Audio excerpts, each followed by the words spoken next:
2022년 3월 중국의 쿤밍에서 출발한 중국 동방항공 여객기가 도착지인 광저우에 도착하기 30분 전 갑자기 급강을 시작합니다. 그리고 급강을 시작한 지 3분 만에 인근 야산에 추락을 하면서 탑승객 132명 전원이 사망을 하게 되는데요.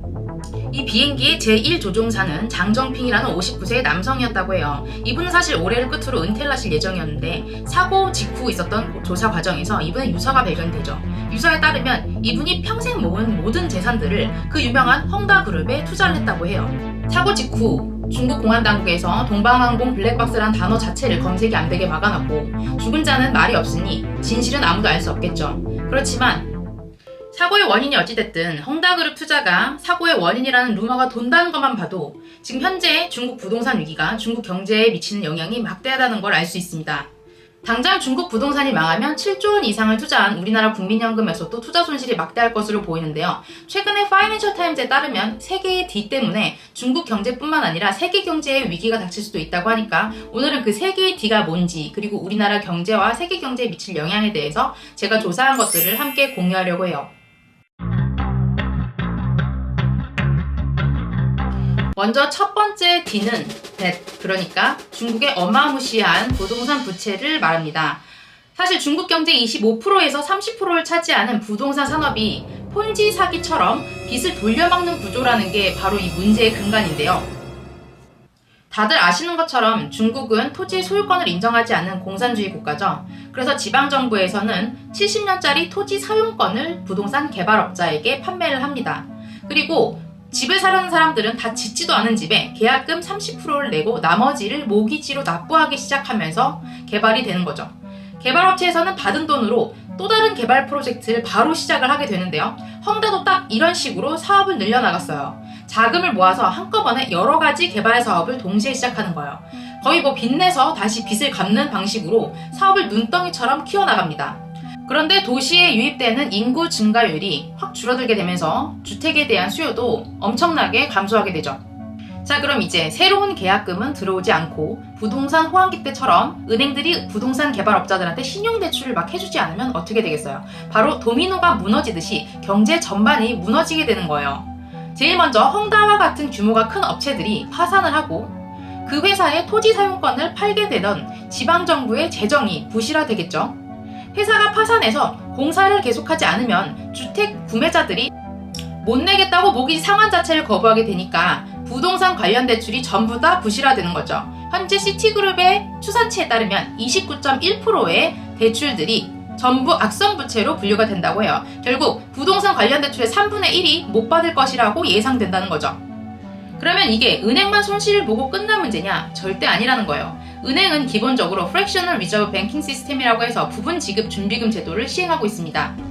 이 제도에 따르면 만약 은행이 1,000만 원의 예금을 받았을 때 지급 준비율이 10%라면 1,000만 원 중에 100만 원만 실제로 은행에 남아있게 돼요. 나머지 900만 원은 다른 기업에 투자를 하게 되는 거죠. 만약에 제가 갑자기 은행에 가서 1,000만 원 전부를 인출하려고 하면 어떻게 돼요? 당연히 은행은 그만한 돈이 없기 때문에 파산하게 되겠죠. 현재 중국은행의 발표에 따르면 중국 국민이 부동산에 투자하는 비율은 전체 자산의 80%라고 해요. 나머지가 은행에 예금으로 들어가 있다는 건데 부동산 산업이 망하고 은행이 망하면 중국 중산층은 바로 완전히 붕괴되겠죠. 이제 은행이 망하지 않으려면 어떻게 해야 될까요? 결론부터 말씀드려서 중국 은행들이 망하지 않으려면 3가지 방법이 있어요. 첫 번째는 부동산 개발 업체들로부터 모든 부동산 대출을 다 상환받을 수 있다는 확신이 있거나 아니면 충분한 지급 준비금이 있거나 세 번째는 사람들이 패닉이 돼서 전부 다 은행에 뛰어가서 모든 금액을 다 내놓으라고 인출 요구를 하지 않는 거예요. 첫 번째 옵션은 어때요? 중국 헝다도 망했는데 당연히 부동산 다른 개발 업체들한테서 상환을 받는 건 굉장히 어려운 옵션이겠죠. 도시화가 이전처럼 급속하게 이루어지지 않으니까 일단 집이 안 팔려요. 집 사면 벤츠를 준다고 해도 안 사고 계약금은 그냥 마늘로 내라고 해도 안 사요. 하다 일자리를 준다고 하는데도 안 사요. 그러면 중국 은행들이 지급 준비금은 충분하냐? 그렇지도 않아요. 블룸버그에 따르면 중국은행의 지급 준비율은 2015년 20%에서부터 쭉 하락해서 지금은 11% 정도라고 해요. 결국 은행이 예금주로부터 받은 돈의 89%가 은행에 없는 상황에서 한꺼번에 인출하려고 달려드는 뱅크런이 발생하게 되면 은행은 100%의 확률로 파산하게 됩니다. 자, 이제 마지막으로 가능한 방법은 중국 국민들이 은행을 믿는 거죠. 언제든지 내 돈이 은행에 있을 거라고 믿어야 돼요. 그런데 은행이 어떻게 했어요? 돈을 인출하려는 사람들한테 인출이 안 되게 막고 있어요. 갑자기 서비스 점검 중이라면서 계좌에 접근 자체를 못하게 하고 ATM기에서는 인출이 안 되게 막아놨죠. 만약에 여러 번 인출을 시도하게 되면 은행에서 아예 그 카드를 분실 신고해버려요. 결국 지금 중국은행은 세 가지 옵션 모두가 가능하지 않은 상태에 직면해 있다는 거죠. 이런 일련의 사건들을 지켜보니까 갑자기 우리나라 은행은 안전할까 하는 궁금증이 생겨서 제가 찾아봤더니 우리나라 법정은행 지급 준비율은 7%라고 해요. 자산이 충분하다고 말하는 은행들도 자세히 뜯어보게 되면 자산 중에 지급 준비금 외에 자기 은행이 갖고 있지 않은 돈들도 다 자기 자산이라고 말을 하거든요. 우리가 경제 공부를 계속해야 하고 세계 경제가 어떻게 돌아가는지 자체적으로 준비를 해야 하는 이유가 바로 여기에 있어요. 금융의 세계에는 절대로 위험률 0%라는 게 존재하지 않습니다.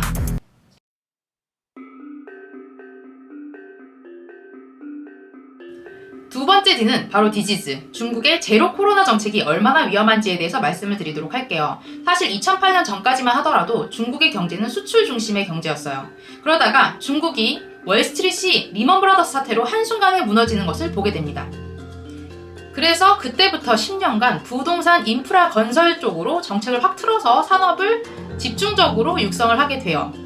그러다가 한 2년 전부터는 쌍순환 전략이라는 걸 시행하게 되는데 이게 바로 제조업과 서비스업을 키워서 내수 소비를 경제의 원동력으로 키워내겠다 이런 거죠. 그런데 2020년에 갑자기 뭐가 터졌죠? 코로나가 터졌죠. 그러면서 선전, 텐진을 중심으로 해서 제조업이 모두 중단되고요. 그리고 이제 사람들이 더 이상 식음료를 마시거나 쇼핑, 관광을 하지 않게 되니까 서비스 관련 업종들도 다 멈춰서게 돼요. 특히 경제 중심지인 상하이에서는 몇 달째 봉쇄가 지속되면서 국제 기업들도 모두 떠나가는 추세예요. 언론에 따르면 코로나 봉쇄로 인한 중국의 피해 규모가 한 달에 최소 58조 3천억 원, 그러니까 전체 GDP의 약 3.1%를 차지한다고 해요. 상황이 이런데 왜 중국이 제로 코로나 정책을 포기를 못하는 걸까요? BBC 뉴스에 따르면 이러한 중국의 제로 코로나 정책에는 다분히 정치적인 이유가 깔려있다고 해요.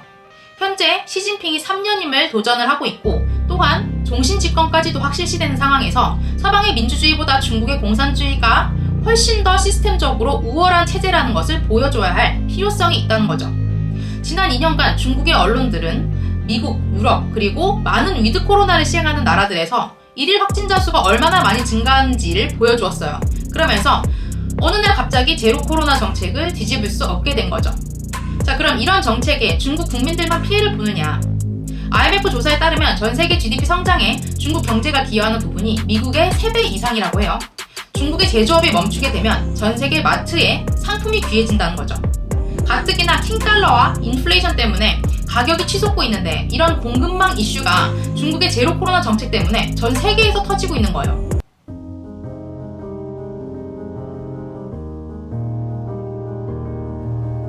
마지막 D는 바로 가뭄입니다. 얼마나 가뭄이 심하면 공장이 멈추겠느냐 하실 수도 있겠지만 파이낸셜 타임즈에 따르면 중국 전체 전기 생산량의 90% 가까이가 수자원에 의존해서 만들어지고 있다고 해요. 전 세계 수력 발전량 1위가 중국인데 꼭 수력 발전이 아니라고 해도 석탄을 활용한 화력 발전의 경우에도 냉각수가 필요하기 때문에 수자원의 감소는 곧 전력난으로 이어질 수 있습니다. 그런데 기온은 60년 만에 가장 높고 비는 안 오니까 전력난으로 도시가 정전되고 토요타 그리고 애플워치를 생산하는 폭스콘, 테슬라 같은 공장까지도 중단을 했다고 하죠. 그럼 아쉬운 대로 석탄 수입량이라도 늘려야죠. 그런데 중국의 외교 문제로 호주산 석탄 수입을 금지하고 나서 전 세계의 국제 석탄 가격이 300% 이상 뛰었죠. 여기에 유가는 작년에 비해서 200%가 뛰었습니다. 동양과 서양의 역사를 통틀어서 나라가 망하는 원인에는 크게 4가지의 공통점이 있습니다. 첫째, 전쟁. 둘째, 독재. 그리고 극도의 양극화로 인한 내정 불안. 세 번째, 경제 파탄. 마지막으로 전염병이나 가뭄과 같은 자연재해가 있습니다.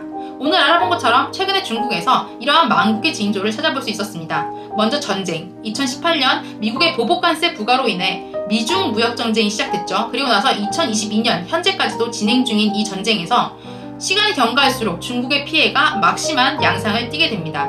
그리고 사실상 종신 통치를 확정지은 시진핑의 집권에 부동산 붕괴에 따른 경제 파탄까지 더해지면서 내정 불안이 심화되고 있는데요. 이 세 가지 요인을 중국 정부가 한 방에 해결하기는 쉽지 않아 보입니다. 부동산 산업 붕괴는 지방 정부의 책임으로 은근슬쩍 미루고 있고 여전히 제로 코로나가 가장 완벽한 방역 정책이라고 주장하고 있어요. 결국 오늘 이야기한 세 가지 요인이 앞으로도 중국과 세계 경제의 위기의 원인이 될 것으로 보입니다. 다음 시간에는 중국과 미국이 벌이고 있는 또 다른 전쟁이죠. 신아편 전쟁이라고 불리는 마약의 경제학에 대해서 이야기해 보도록 하겠습니다. Off the liquor that we chase, got some egos to the face, baby I don't need no space, coming close